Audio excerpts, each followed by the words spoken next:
吃饭。快过年了，女孩子没有那么多。夜场里边的女孩是如何一 How does a girl end up like that, step by step?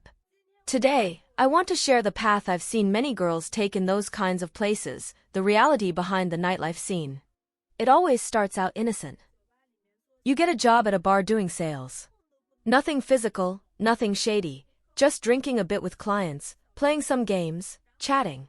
But then, you notice the girls around you are hitting targets, making real money. And you? You're barely getting by. So one day, in order to earn more, you cross your first line. Suddenly, you start making way more money. But now you're drinking until late every night, sometimes throwing up, selling those ridiculously expensive bottles that give you high commissions.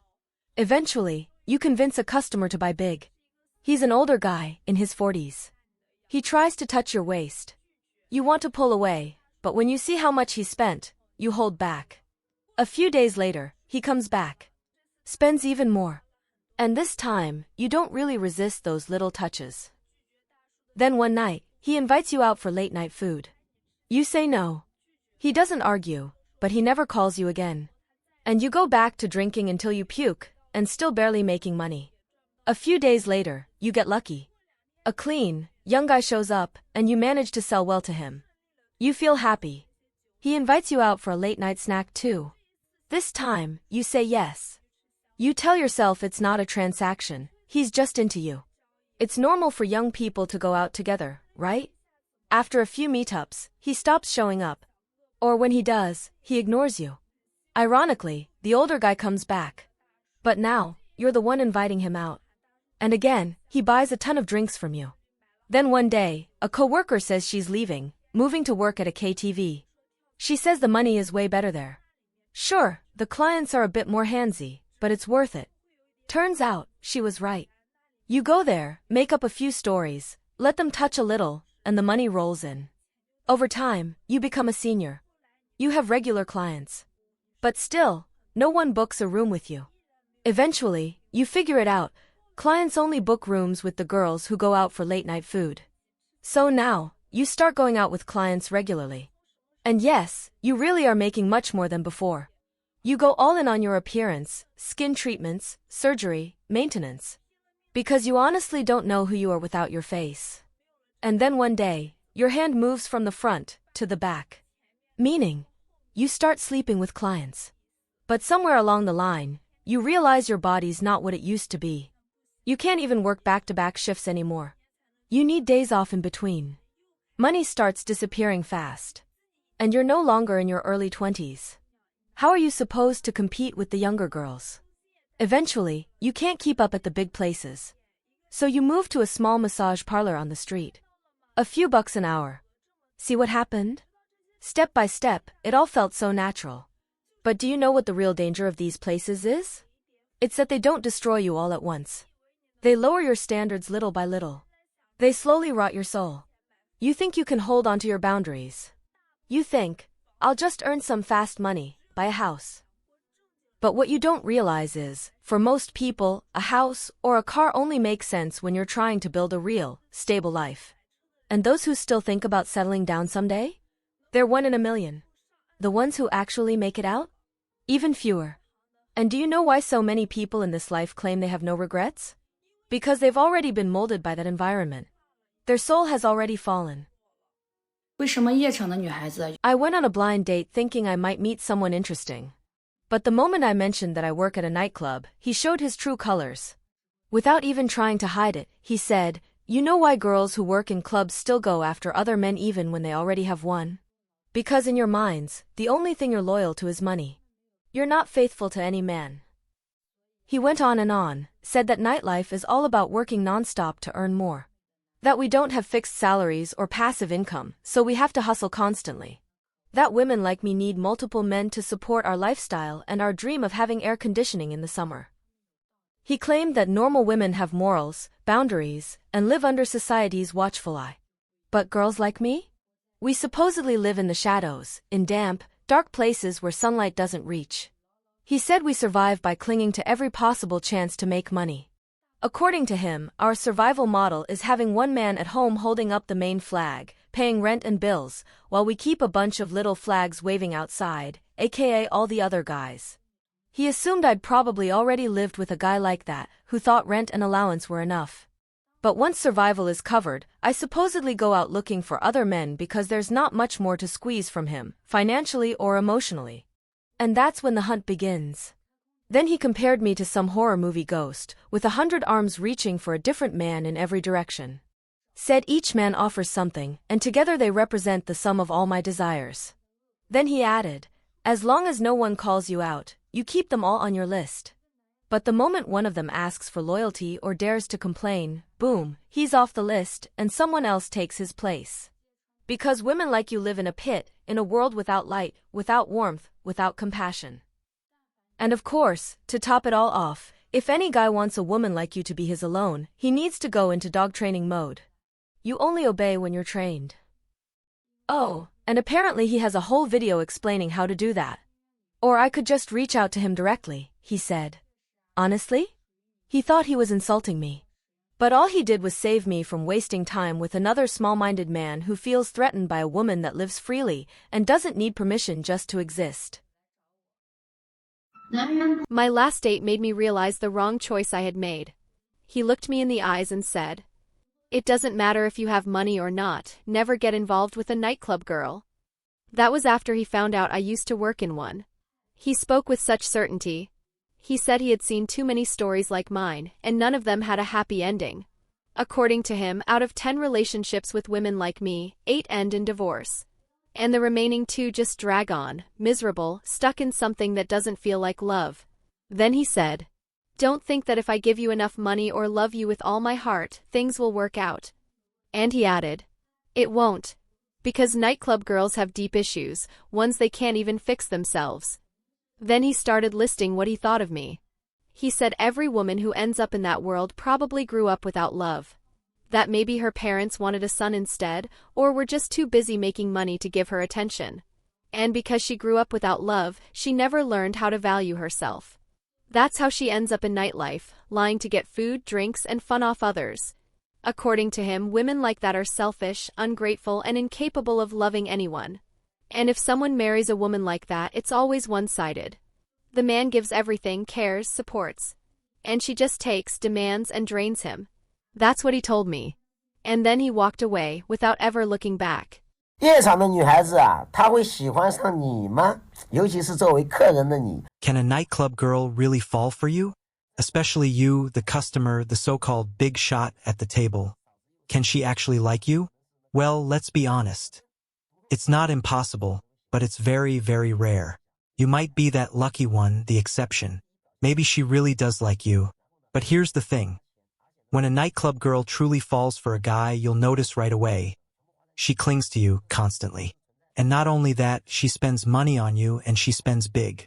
She takes everything she earned from other men and blows it all on you. Yes, that does happen. But only if you're someone who really stands out to her. Someone she genuinely cares about. Because many girls who work in nightlife do have feelings. They're still human. They're still capable of falling head over heels. And when that love-struck mode kicks in with all the hormones, it's real. They go all in. Just like you, who falls for a club girl. Willing to do anything for her. Spend everything, even go into debt with your own family to keep her happy. Same thing, bro. So yes, some girls in this scene do fall for guys. But it's rare. Got that? And you better not take it too seriously. Now, why is it that some of these girls fall for sweet-talking, soft little guys? Because deep down, many of them, due to rough childhoods or broken families, grew up lacking love. So they seek someone who understands them, pampers them, showers them with sweet words. Someone they can cuddle with and finally feel safe around. They're out there every night, dealing with all kinds of men. So they crave a sense of emotional security, someone who gives them a feeling of home. That safe place? That could be you. But don't get it twisted. To many of the guys who visit clubs, the girls are just doing their jobs. They smile, act sweet, flirt, but it's all part of the performance. They're paid to make you feel good. On the outside, they seem gentle and affectionate. But on the inside, they might not feel a thing. If it weren't for your money, they wouldn't even look you in the eye. You walk past them on the street, they treat you like dust in the wind. But hey, that's just the nature of the job. They have to keep you entertained, so you'll keep spending. That's the whole point. So don't go thinking you're special just because you're handsome, rich, or hold some fancy title. That's all surface level. To these girls, you showed up by chance. If not in that club, maybe another one. If not you, it would have been some other guy. And the next guy will get the same treatment you did. They're trained to treat you well, with care, warmth, physical affection. And right when you think you've won her over, you're already wrapped around her finger. You fall hard. You get stuck. You go deeper and deeper. Before you know it, half of you is already buried. And if you still think you're the exception, if you're still clinging to the idea that this one's different, then you're not just naive. You're a complete idiot. Let's face it, you're being played. You're emotionally invested in someone who sees you as a wallet with legs. You think you're dating her? Nah. You're a customer with extended privileges. She doesn't love you. She loves the fact that you love her enough to keep paying. That sweet message she sent? That night she missed you? That moment you thought was real? Is part of the illusion, part of the training, part of the system that keeps you coming back, with your heart open and your wallet even more open. And yet, you refuse to see it. You rewrite every red flag in your head, convincing yourself that your case is different, that she really does like you, that you're the one she talks to after work, that you're the safe space she runs to when she's tired of pretending. You build a fantasy on top of a performance, and then you act surprised when the whole thing collapses. Wake up. You're in love with a character in a play, and the script was never written by you. The longer you stay in denial, the more you lose money, dignity, time, and sometimes even your family. If you're not careful, you'll wake up one day with an empty bank account, a broken home, and nothing but screenshots and receipts to remind you of the lie you paid to believe.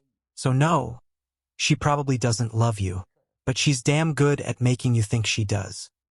女朋友喜欢去酒吧和夜店。 My girlfriend loves going to bars and clubs. If she could, she'd go 7 days a week, like she's high on something. There's just no stopping her. And the worst part? She goes with her male best friend, yet expects her boyfriend to stay home every night and behave like a good little boy. The guy held on as long as he could, but eventually he had enough and asked to break up.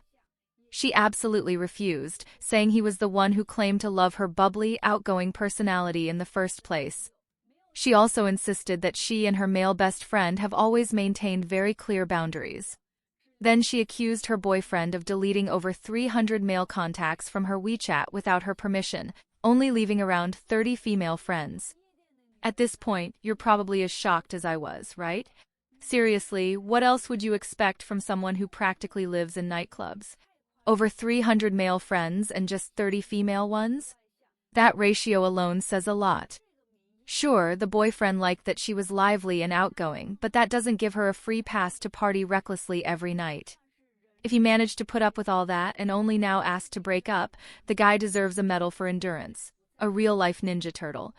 And if she's so attached to her male best friend, why don't they just get together already?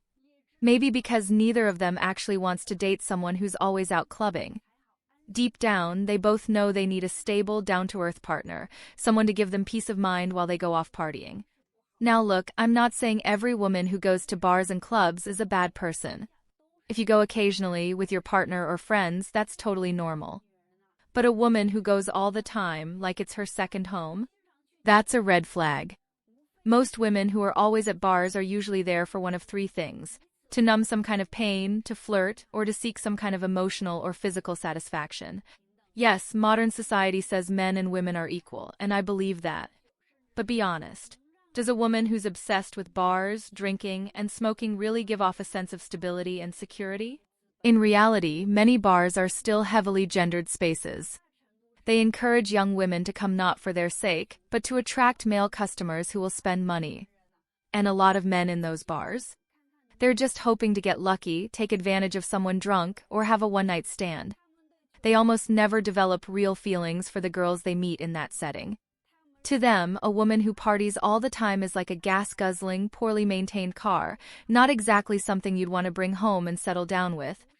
The rich don't want them. The poor can't afford them.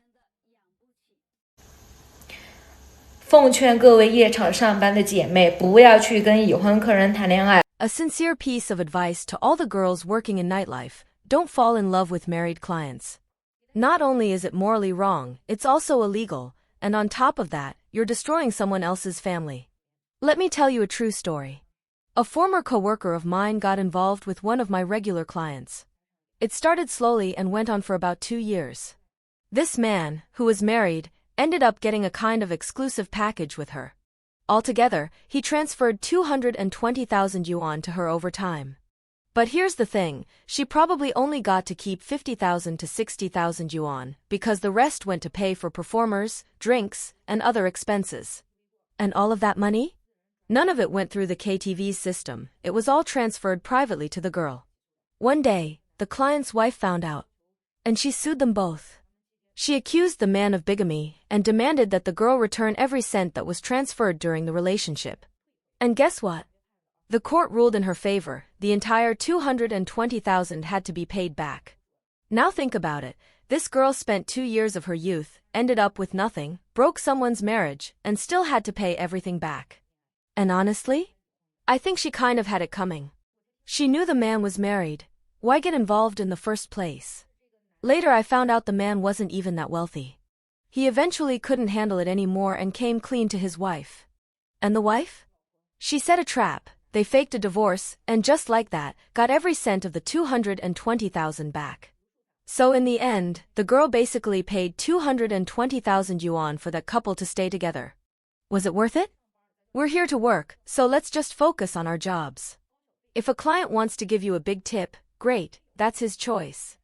If not, don't go falling in love, and don't do things that go against basic morals. This line of work is already sensitive enough. We can't give people more reasons to look down on us with judgment, right? And in the end, the fate of these girls is no real mystery. The path feels almost scripted. It starts with an innocent drink, then some accidental touching, a discreet dinner, and before you know it, half your life is buried in exchange for designer handbags, skin ruined by alcohol, and a soul sold in monthly installments. Of course, there's always that one girl who swears she'll leave the life, buy a house, open a beauty salon, marry a rich client who will understand her past. Spoiler, in China, that almost never happens. Because unlike what we see here in the West, where the word empowerment has become a free pass for almost anything, and where former sex workers marry Instagram coaches while everyone claps in China, the story is very different. Chinese men, especially those from stable families, are simply not willing to take on a woman with a complicated past. And she doesn't even have to be an ex-KTV girl or escort sometimes. Just posting bikini photos on social media is enough for her to be seen as unfit for marriage. Is that harsh? Yes. But it reflects a society that still places value on moral codes and family reputation. Meanwhile, in the West, the girl who's been with half the neighborhood is labeled a warrior who defeated the patriarchy. Each culture has its own hypocrisy, right? And before anyone says, what about the men? Yes, double standards exist. Yes, patriarchy is real. But that doesn't change the fact that, in reality, the marriage market still runs on reputation, appearance, and narrative. And that's where many of these girls fall flat. They believe they're in control, that they're playing the men, that they're winning the game. But in the end, they realize they were just a disposable piece. Because when the days of luxury and attention fade, what's left? A worn-out body, a fractured soul, and a society that doesn't care about your side of the story. And the cruelest part? It doesn't come with a warning, it's subtle. One step at a time, always, out of necessity, until necessity becomes routine, and routine becomes identity. In the end, here's the message. The line between illusion and degradation is razor thin. And the more you pretend you're in control, the deeper you sink. Because no luxury is worth living a life where your dignity is just another currency. Now I want to hear from you. What do you think about this topic? Do you think the West has gone too far, or is China just stuck in the past? Drop your opinion in the comments. Let's talk about it. If you liked the video, leave a like. Subscribe to the channel for more content like this, and I'll see you in the next one.